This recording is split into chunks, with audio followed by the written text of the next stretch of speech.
To you who are gathered this day, called to be saints, together with those of every time and every place, those saints who live and those who lie down to rest, grace to you and peace from God our Father and the Lord and Savior Jesus, who is the Christ. Amen. I'm going to make an assumption on this last Sunday of October that you heard Reformation texts that the church is dressed in red and that you're celebrating Reformation, that you heard Psalm 46 and an Old Testament lesson from Jeremiah, a second reading from Romans 3, that really great section is Paul turns to all have sinned and fallen short of the glory of God, to that we are all then somehow gathered up in this grace of the Christ, the righteousness of the Christ, the faith of the Christ, and that you probably have already sung or probably will sing sometime this morning, "A Mighty Fortress is Our God," that famous, most familiar hymn of Martin Luther, the most familiar hymn that we as Lutherans are known for and that we know probably pretty well by heart. There's some speculation why Martin Luther wrote or when he wrote that hymn. It could have been at a death of a friend, or as this plague that moved across Europe got closer and closer to his own town, Wittenberg, or after some celebration, after a confrontation with the Catholic Church in his day, some diet, some meeting, some conference. But regardless, it has become our most favored hymn as Lutherans of Martin Luther. "A mighty fortress is our God, a bulwark never failing. Our helper, he amid the flood of mortal ills prevailing. For still our ancient foe doth seek to work us woe. His craft and power are great, and armed with cruel hate on earth is not his equal." But the third verse, "And though this world with devils filled should threaten to undo us, we will not fear, for God hath willed his truth to triumph through us. The prince of darkness grim will tremble, we tremble not for him. His rage we can endure, for lo, his doom is sure. One little word subdues him." You know that this comes from Psalm 46, this wonderful psalm that Luther, it really ends, "The Lord of hosts is with us, the God of Jacob is our fortress." Two really simple points this morning as we overlay Psalm 46 over top of John 8. That Psalm 46, that really familiar verse that we know from "A Mighty Fortress," also has the verse in it, "Be still and know that I am God." It comes right before the mighty fortress talk. That Psalm 46 is this gathering us all up and in the very place that is the refuge of God, the very safety that is the refuge of God, the very strength that is the refuge of God. I know you have heard me say this, but that God in the Psalms most often is a place. And this is most true in Psalm 46. That all the desolations, Hebrew, remember, wants you to have a picture. Desolations are the powers of human being, its weapons, its warfare. All the desolations are piled up and stacked up and brought to the end. Nations tremble in fear, mountains tremble in fear, the earth trembles in fear of this God. And yet this God, the place of this God, is our safety, is our redeeming, is our healing. That this God becomes a place, and of that place becomes a hope. That God is our refuge. God is the place that we hide. That really familiar verse, "Be still and know that I am God." It really is a term, be still, that means to lower your hands, to stop the fight. To stop the fight against neighbor, to stop the fight against enemy, to stop the fight against stranger, to stop your fight against God. Simply to lower your hands. Be still and know that I am God. Let God be God. There is a God and you're not it. Let God be God. So of this psalm that then takes us to John 8, two really simple truths. That this gathering place of us is in the righteousness of God. One commentator said that God's righteousness is not so much a characteristic of God, that So typically in our Western brains, we want to read God's righteousness as God's role, as God's right to judge good and evil, good and bad, truth and untruth. But really, the bigger sense is that God's righteousness is an action of God. Again, whenever you hear that word righteousness, especially in Romans, substitute God setting things right.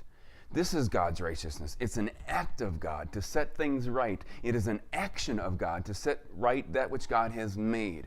Again, if you hear nothing this morning, that the whole book of Romans is a story, is Paul telling us the story that God is about the business in the person of the Christ, in the faith of Jesus, of setting all things right. That's God's righteousness. It's not some far-off, unattainable thing that should shame us, that we don't always do things right or we don't always get things right. But that God's righteousness is God going about the business of setting all things right. And setting all things right is gathering us up into God's righteousness, the motion, the action, the momentum of God's righteousness in the person of Jesus Christ. And so really that is the second and bigger point. Let me read you one paragraph from a man, a theologian and teacher named Matthew Skinner. This comes from John 8. The audacity of Jesus' claim in this passage to easily wash over many church folk who have grown accustomed to hearing such talk. Jesus' words in these verses may launch an extended debate further into John 8 about Abraham and Jewish identity, but they also apply to every other form of hope, every other form of hope, every other form of identity, every other form of system or whatever. Jesus declares all those other things insufficient. They're not enough. So whatever else that you would bring in your hands are not enough. It reminds me of where we were back a couple weeks ago with the rich young man who comes to Jesus, and Jesus says, go and sell, go and give, come and follow. Empty your hands, let down your hands. All these other things are insufficient. Back to the quote. The point is not just that Christ alone, to the exclusion of all other things, brings true freedom from sin and true belonging in God's household. It also is that Christ himself does it. So it's not only the truth claim that Christ is the only place that this can happen. The truth claim in the Gospel of John, this great love story that is John's Gospel, is Jesus is the one who does it.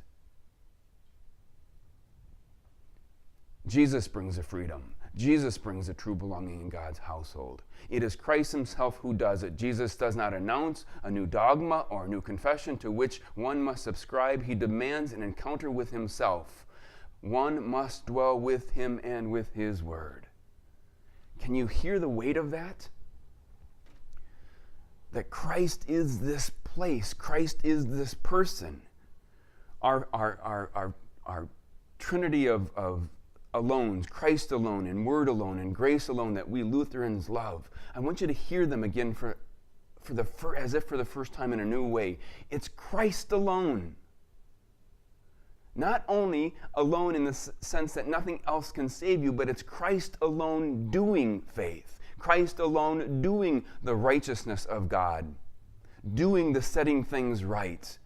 That in John's Gospel, remember, wherever Jesus is life. I have come that you may have life and have it abundantly. It's in the person of Jesus. It's in the actions of Jesus that we come, that we come to the very person and place that is Jesus. And if being a disciple, it means anything in John's Gospel, it means you simply dwell there. You simply sit down in this person of Jesus. That John's Gospel loves this abiding language. It happens again in John 15, and as not such a coincidence that abiding in Jesus means that we'll love one another. So it's faith alone, it's grace alone, it's word alone, it's Christ alone. It's you sitting down in these words that are of the Christ himself, because this is the Christ doing faith. This is the Christ doing saving you. That we're not saved by some idea or concept or dogma or doctrine of grace. We're saved by grace. not some understanding, not some approach, not some you're grasping the truth of grace. You're saved by grace, in and above yourselves, over and against yourself, over and against anything else that we would bring in our hands or bring in our heart or bring in our faith. All have sinned, Paul says in Romans 3, so that all are joined in this, gathered up in this righteousness of God, this setting things right by God in the faith of Jesus Christ. And so in John's gospel, this one who so loves Jesus, because Jesus raises Lazarus from the dead, that Jesus is the resurrection and the life. So, on this Reformation Sunday of Romans 3, of Psalm 46, of John 8, let down your hands. Lower them. Maybe even as you lower them, take the hand of someone sitting next to you in the pew. And then simply sit down.